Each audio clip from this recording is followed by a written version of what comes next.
भाइयों, जैसे देख रहे हो मैं अभी आया हूँ एक यहाँ पे आयोजन चल रहा है संत रामपाल जी महाराज का। दिखाता हूँ आपको कुछ एक सत्संग वगैरह है। कुछ 15-20 दिनों के बाद मैं अभी आया हूँ, जा रहा था इधर से देखा तो चालू है, देखते हैं। ज़रा एक भाई से मैंने पूछा था, यहाँ वो कुछ बता रहे हैं कि किसी को आशीर्वाद नहीं देना चाहिए, क्यों नहीं देना चाहिए, क्या कारण है, ज़रा उनसे बात करते हैं। अब इसका मतलब क्या है कि एक सत्संग चालू है। ये देखिए, ये इनके गुरुजी हैं। ये कौन सा हॉल है? नक्षत्र हॉल, वेंकट हॉल। ये है विरार ईस्ट में। आइए पूछते हैं। भाई क्या बोल रहे हो आप, जो है कि किसी को आशीर्वाद नहीं देना चाहिए, अब ऐसा क्यों, क्या कारण है? आशीर्वाद देने से जो है इंसान पुण्यहीन हो जाता है, उसके पुण्य कर्म क्षीण हो जाते हैं। नहीं, हमारे यहाँ तो हमारे जो पूर्वज थे वो तो हर किसी को हर बातों पे आशीर्वाद देते हैं कि जा बेटा तेरा ये हो जाएगा, सुखी रहो। अपने यहाँ का जो माताएं बहनें हैं अपनी बहुओं को आशीर्वाद देती हैं। उनको जो है तत्व ज्ञान का विषय ज्ञात नहीं था, क्योंकि उनके पास कोई गुरु नहीं था, और गुरु के बिना अगर कोई कार्य जो करता है उसका सिद्ध नहीं होता। इसमें आशीर्वाद देने में गुरु का ज्ञान से क्या लेना देना है? बात यह है कि इसमें आपको एक एग्जाम्पल बताया जाता है कि जैसे आपके जेब में पैसा है, हाँ, आपके जेब में पैसा है और आप अपनी ज़रूरत के लिए रखे हैं, और किसी को दया बस दे देते हैं और आपको आवश्यकता पड़ जाएगी, वो पैसा आपके जेब में नहीं रहेगा, तो फिर आप किससे मांगेंगे? नहीं, पैसा अगर हम किसी को देते तो उससे हमें दान पुण्य का लाभ होता है ना। दान पुण्य का तो लाभ होता है, फिर आवश्यकता पड़ने पर फिर आप किससे खोजेंगे? यहाँ आपकी पूंजी समाप्त हो जाती है, और उस चीज़ को करने के लिए जो आप दूसरे को देते हो, उस चीज़ को उनको बताइए कि आप भी ऐसा करो, क्योंकि ये भक्ति का मार्ग है। इसमें आशीर्वाद देने से आपका पुण्य जाएगा और श्राप देने से भी पुण्य जाएगा, क्योंकि दोनों चीज़ जो है संविधान परमात्मा का है, और ऐसा ही होगा जैसा एक एग्जाम्पल संसारिक तौर से दिया जा रहा है।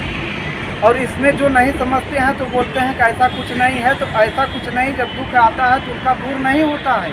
सबसे बड़ी समस्या ये होती है क्योंकि वो शास्त्र विधि अनुकूल साधना नहीं करते हैं, और न तो उनका कोई गुरु होता है, न तो कोई बताने वाला होता है। इसके कारण ऐसी स्थिति उनके सामने उत्पन्न हो जाती है, उनको ये ज्ञात नहीं है। नहीं, मैं ये कहाँ लिखा है, किस जगह आपने पाया, कौन बताया आपसे, कहाँ कौन से बुक में लिखा हुआ है? ये हमारे परम पूज्य जगत गुरु तत्वदर्शी संत रामपाल जी महाराज के द्वारा जो है ये ज्ञान बताया जा रहा है, और वो पूरे विश्व को बता रहे हैं कि आपको जो बताया जा रहा है उस पर 100% आपको विश्वास करना चाहिए, और विश्वास करेंगे तो ही आपके मन में ये भावना जागेगी, क्योंकि विश्वास से बड़ा इस संसार में कुछ है नहीं। आज का डेट में जो है ना, दुनिया रियलिटी में जीती है, विश्वास और अंधविश्वास पे नहीं चलती है।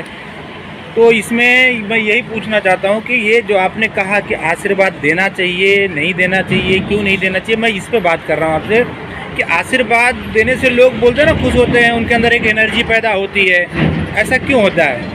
एनर्जी इसलिए उनके अंदर पैदा होती है क्योंकि उनका धन जो है एक दूसरे में कन्वर्ट हो जाता है। अच्छा, उनकी पुण्य की कमाई सामने वाले को ट्रांसफर हो जाती है? जी, क्लियर है। जैसे आप अपने मोबाइल से किसी दूसरे के मोबाइल में किसी चीज़ को डालते हैं तो उसमें तुरंत जो है वो डन कर जाता है, पहुंच जाता है। जैसे मान लीजिए, लेकिन वो चीज़ तो अगर मोबाइल की बात आप करते हो तो हमारे मोबाइल में तो रहता भी है, वो रहता है सिस्टम, पर ये आध्यात्मिक सिस्टम है, और जो मोबाइल का ये संसारिक सिस्टम है। अच्छा, इसमें डायरेक्ट नेटवर्क रहता है, उसमें आउट नेटवर्क होता है। जो चीज़ आप जानना चाहते हैं, अभी आपके मोबाइल का सर्वर डाउन हो जाएगा तो आप कुछ नहीं कर सकते, पर आपके भक्ति का मार्ग जो चल रहा है, जिसमें आप श्राप दे रहे हो, आशीर्वाद दे रहे हो, इसमें पूजी जाती है, पर आपको ये ध्यान नहीं है, न तो पता है इसके विषय में। देखते हैं, पूछते हैं। और ये इनकी बात से तो मैं इतना संतुष्ट नहीं हूँ, देखता हूँ। भाई साहब, आपको है इसके बारे में कुछ नॉलेज? जी सर। ये जो बता रहे हैं कि आशीर्वाद नहीं देना चाहिए, तो ये कहाँ पे, कैसा, क्या कारण है, क्या इन बुकों में है? इस बुक में भी है, और ये बुक जो है अपनी सभी सतग्रंथों से प्रमाणित है। अच्छा, कोई अलग से किसी की मन की बात इसमें बताई नहीं गई। हाँ, परमात्मा का विधान है, सतग्रंथों में वो लिखे हुए परमात्मा विधान बनाकर रख कर गए, लेकिन मानव समाज को ये चीज़ और ये सच्चाई का पता नहीं चल रहा है। जब इसको हम जानते हैं, समझते हैं, पढ़ के देखते हैं, शास्त्रों को मिलाते हैं, तो हमको तब समझ में आता है कि सच्चाई है और हमें इस तरफ इसको आशीर्वाद या बदुआ नहीं देना चाहिए। इससे हमारी भक्ति खर्च होती है। अच्छा, भक्ति खर्च होती है खर्च इससे। होती है, इस कारण से हम दुखी हो जाते हैं। अच्छा अच्छा अच्छा। कि ये इन बुकों में है, कौन कौन सी बुकें हैं आपके पास? की राह है, ज्ञान गंगा है, जीने की राह, और इधर ये ज्ञान गंगा। जी। अच्छा अच्छा अच्छा अच्छा अच्छा, ठीक है, देखते हैं हम इसको पढ़ते हैं, लेकिन हमें ये आपकी बातें जो है ना, चाहिए बुक। अच्छा, कितने की ये बुक है? मात्र 20 रुपये की। सिर्फ 20 रुपये का? मात्र 20 रुपये। सिर्फ 20 रुपये में ऐसा ज्ञान? जी, ऐसा अनमोल ज्ञान है कि आप सर पे हाथ रख लोगे, पढ़ोगे जब ही जिस समय। आज तक ये सच्चाई को कोई क्यों नहीं बता पाया, जो हमारे शास्त्रों में एक विद्वान थी। अच्छा अच्छा अच्छा अच्छा, ऐसे ज्ञान, ऐसे अमृत ज्ञान। ठीक है, हम देखते हैं, इसके बारे में ज़रूर पढ़ेंगे। धन्यवाद भाई, आप दे दो सोच में हमें, पड़ जाएंगे हमें कि एक बुक ऐसा- दे दो आप। इतनी सच्चा ज्ञान जो हमारे सदग्रंथों में ही प्रमाण है। जैसे कि आप लोग देख रहे हो, अभी मैंने एक बुक लिया है, ज्ञान गंगा, और ये बोल रहे हैं इस बुक में ऐसा ज्ञान है कि जो 4 वेद 18 पुराण गीता में है, प्रमाणित ज्ञान है, वो सारा ज्ञान इसमें है। और देखते हैं, हम ज़रा इस बुक को पढ़ेंगे और आपको इसके बारे में बताएंगे, इस बुक के बारे में, और आगे भी बताएं। ठीक है, हम मिलते हैं आपको अगले वीडियो में किसी और ऐसे ही किसी प्रचलित विख्यात सत्संग या किसी और विख्यात वीडियो या कोई बुक के माध्यम से मिलते हैं और देखते हैं और आगे भी विवेचन करते हैं इसके बारे में। धन्यवाद।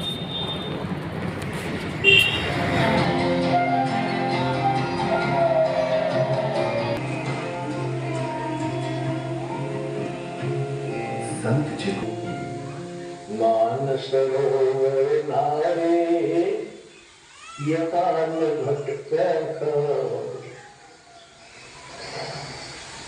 सूर्यमुखी गंगा यमुना सरस्वती